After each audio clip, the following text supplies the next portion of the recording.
Hey guys, I'm Sylvia, half of Velocore Adventure. Today I'm going to share my thoughts on the Duff by Kody Keplinger. So I'm sorry, this might be a really short video. I'm not feeling the best, and I worked a 12-hour shift today, and I haven't got very much sleep, and I gotta go to work soon. So, Chelsea wants her book back, so I needed the book for the video, and I thought it was a pretty good book. I don't know.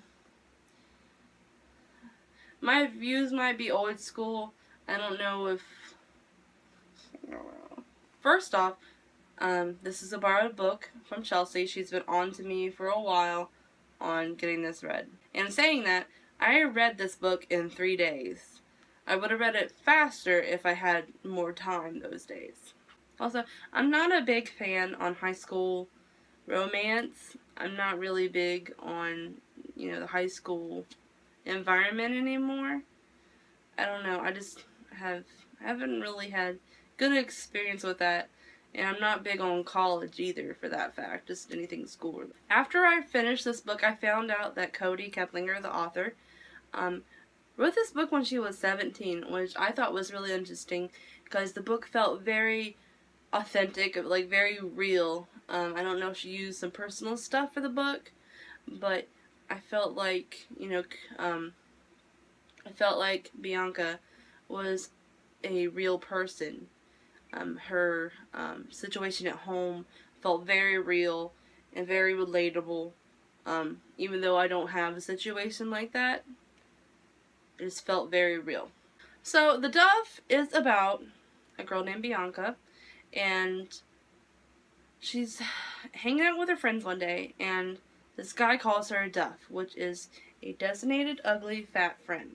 The theory is that people use Duffs to make themselves seem prettier, I guess.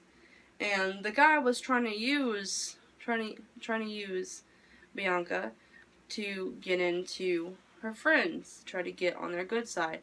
He says that people like when they talk to the Duff. I will go ahead and read the blurb for you.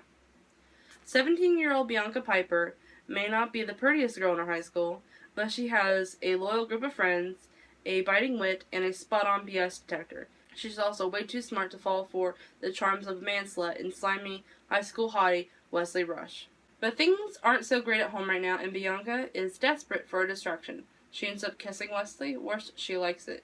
Eager for an escape, Bianca throws herself into the closeted enemies with benefits relationship with him, until all goes horribly awry. It turns out Wes isn't such a bad listener, and his life is pretty screwed up too. Suddenly, Bianca realizes with absolute horror that she is falling for the guy she thought she hated more than anyone. So that concludes my spoiler-free section. I know that was kind of short this time, but I want to talk about some of the stuff. I want to talk about more about the spoilery thingies. So at first, I was really conflicted about Wesley. I really didn't like him. I thought he was a jerk.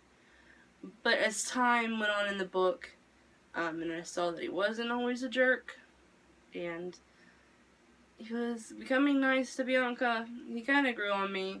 I kind of started liking him, you should get with him, Bianca.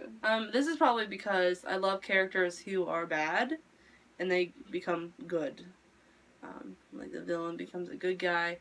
I always love those types of, differences. And also something that I realized as I read the book, that Bianca should have realized that she's not the Duff, because her one friend she had since she was in kindergarten or grade school, and they're still friends now, and her other friend they got because they helped her out and were nice to her.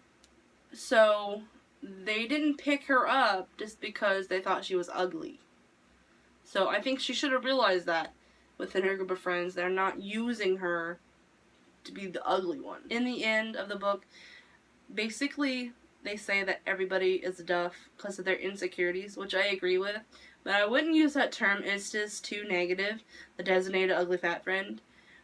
That's just really negative, and I would never call anybody that. I agree what I agree with Bianca is that love takes years to develop, and I think there can be a very initial, puppy love, but I believe that true love takes time to develop.